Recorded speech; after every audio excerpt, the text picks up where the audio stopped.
All right. Homeworld 3. Now, no game gives me better vibes than the original Homeworld. That's not true. A lot of games do, actually. But Homeworld was a very memorable experience.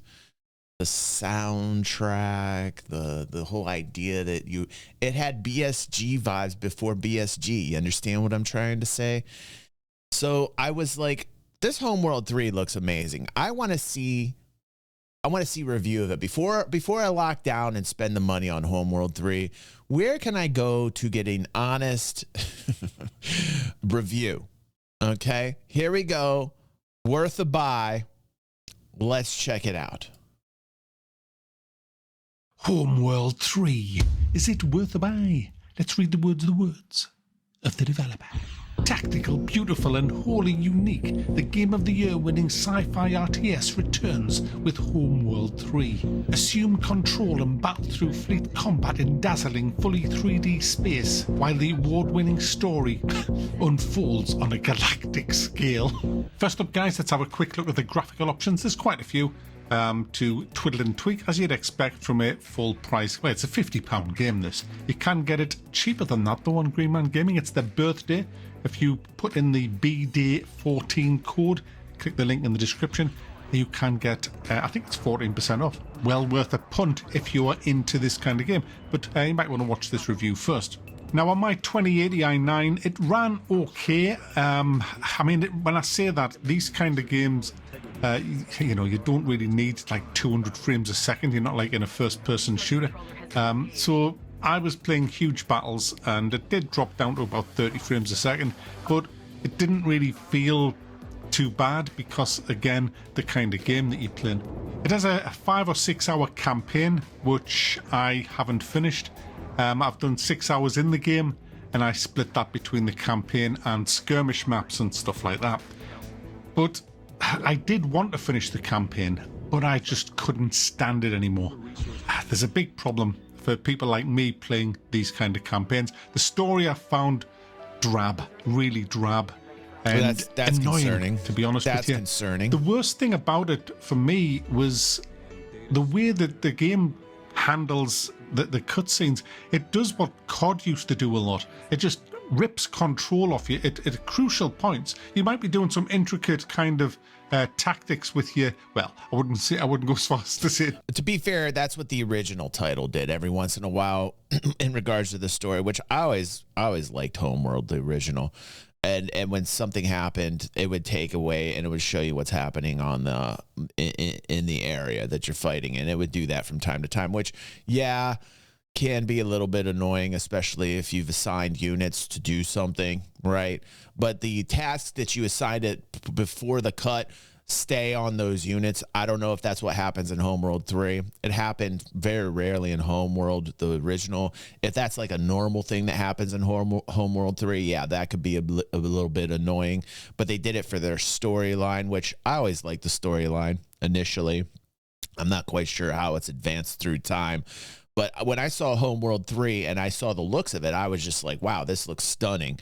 So when Mac from Worth a Buy is saying that maybe, you know, the story is not so engaging, that's a little bit disappointing to me. Tactics, but maneuvers Mac, with right? your Fleets, your resource gatherers, sure. and then all of a sudden the game says, no, that you can't do that anymore because I want to show you something. There's some ships over there and they're going to come over and eat your face. I don't care. I don't want to know. Just, you know, don't show me everything that's going to happen. I swear, it's just everything that's going to happen. The camera will just rip control off you and go and show you something. But worse than that, guys, worse than that, and this is what really stopped me playing the campaign. You will go into some of the missions, which are really good fun, I must say. I had some really good fun on some of the campaign missions. And then you'll win the mission. Your fleet's been decimated. There's still quite a few resources on the map. Yes, me too. And the game just says, okay, you're leaving now, goodbye. Even though there's literally no reason that you have to leave, you're not under any pressure. It's just, goodbye. Goodbye. Say goodbye to all your lovely resources that you haven't got and that your ships need repairing. Yeah, goodbye, goodbye, and then you just warp out. That's it. You can't finish the area that you're in. You can't just take stock of the battle, just like a big sigh of relief. Oh, I'll just get these resources. I'll just fix this hull. Nah, it just bangs you straight out into the next mission. So unimmersive. It's so much bullshit, because if this was real, if you were really in that ship as the captain. If this were more like the stylings of an MMO, then I'd be upset. But this is not that. This is like a single play campaign, right? So like I get what he's saying, but that's just like not too big of a bitch for me. Mack likes the reason I like Mack is because he's very cranky. I like to get my reviews from cranky people. I feel like if I'm not getting my reviews from cranky people, I want to hear all the negatives. Like when I get this is how I am. When I'm thinking about a title, I want to go to the person that is the crankiest, because I want to hear like all the bad of the bad, right? And if I can get through it and I don't think it's so bad, then I'm like, okay, I'll spend the money. That's kind of how scripted campaigns are so 2007. You're right, Fingers. You are right about that. Hold on, where's the Fingers button there? That definitely deserves a button being pushed.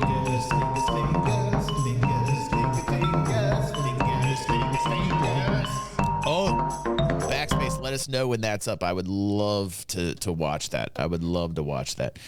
Anyhow, let's keep going. Then you would never do that. You wouldn't just say, right, guys, let's all just fuck off. We're all falling apart, and there's lots of stuff there that could fix us, but let's just leave it. Is it up? Oh. I couldn't do it anymore. I was just so fed up. It was just mission after mission after mission it was doing that.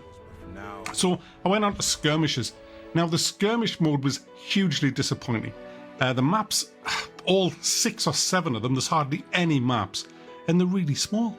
Really small maps. I mean, some of them you're literally in combat within seconds of the game starting, which again was very disappointing. So aside from all that, what's it like to actually play?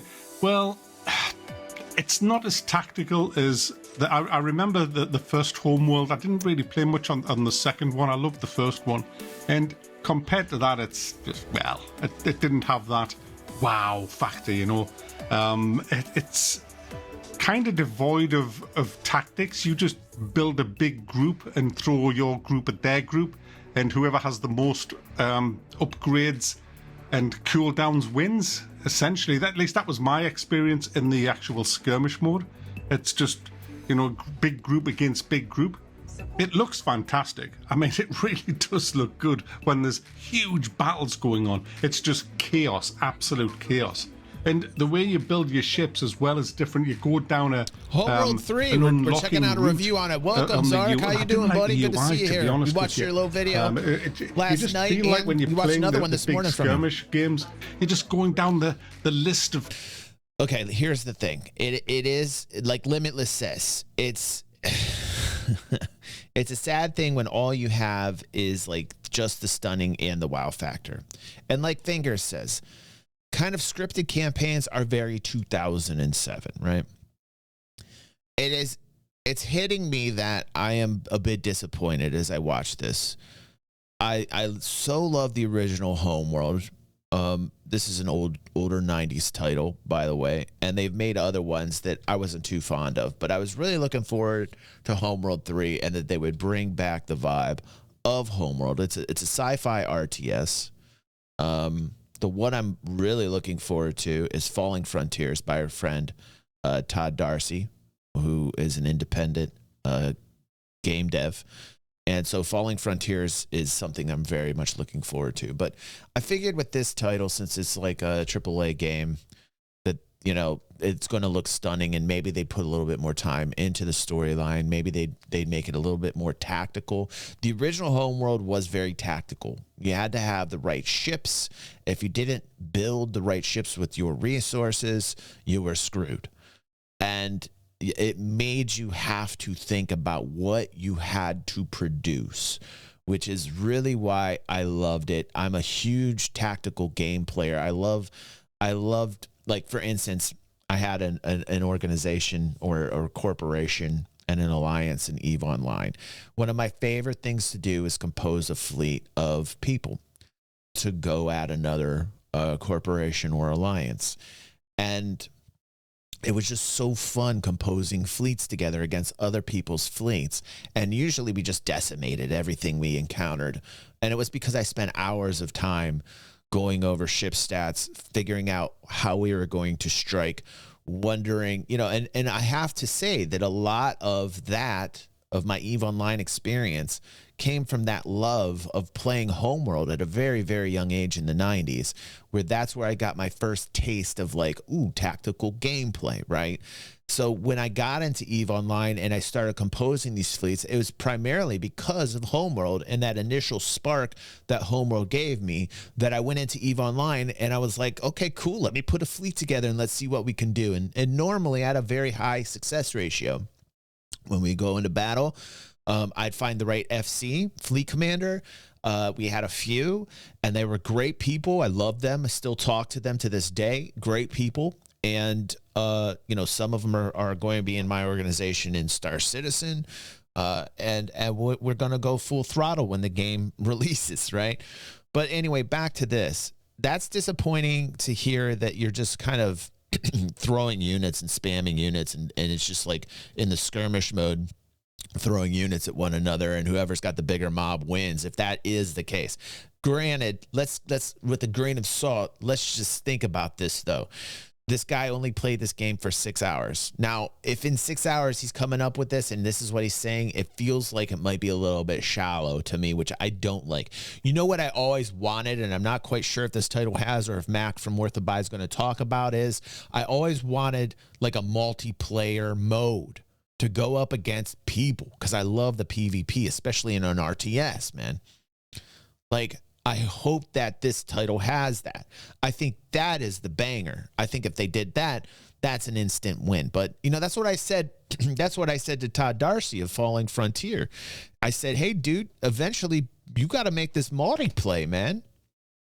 Clicking that I'll have 5 of them, 10 of them, 10 of them, 10 of them, or I'll hold down shift. I want 100 of them, 100 of them, 100 of them, 100 of them, 50 of them, 50. It's like supermarket sweep where you're running around the supermarket with a trolley throwing it. You just feel like you're just doing that. And it's not really what I wanted. It's just so frantic, to be honest with you. And then trying to control the camera at the same time, it's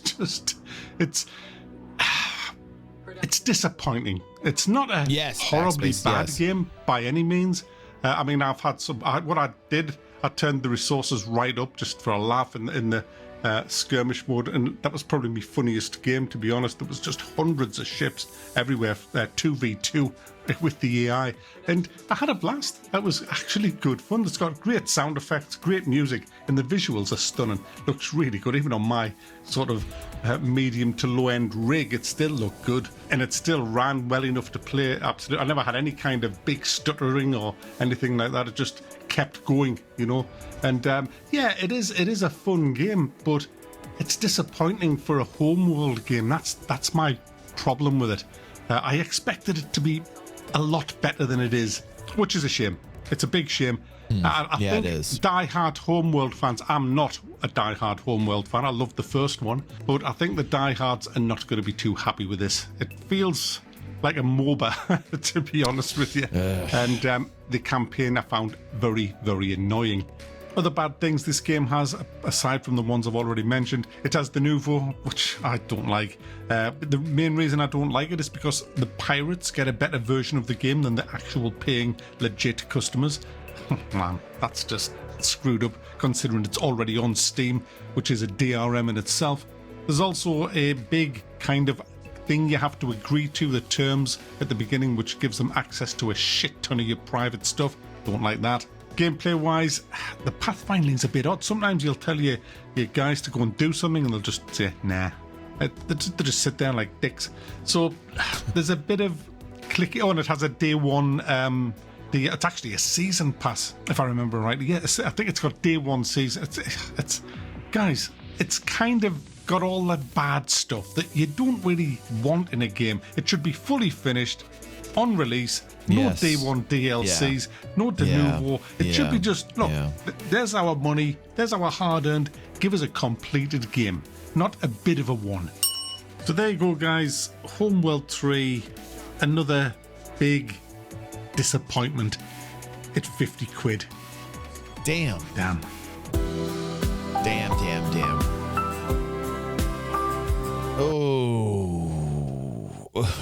Oh man, 5.5. Oh.